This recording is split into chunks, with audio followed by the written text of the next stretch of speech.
یه پاس عمقی ارتباط رو قطع میکنه عقیلی.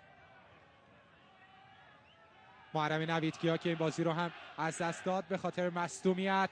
هادی عقیلی هم گفته میشد شاید نرسه به این مسابقه، اما با تلاش کادر پزشکی تیم سپاهان به این بازی حساس رسید. یه موقعیت، یک ضربه و گل! یه گل تماشایی. باز هم جمشیدیان، احمد جمشیدیان گل دوم رو میزنه در دقیقه 24م.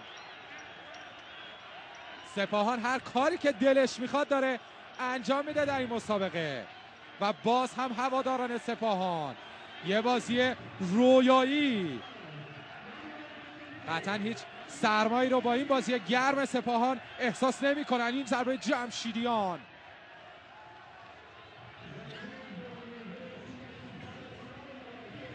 باز هم دیدید گل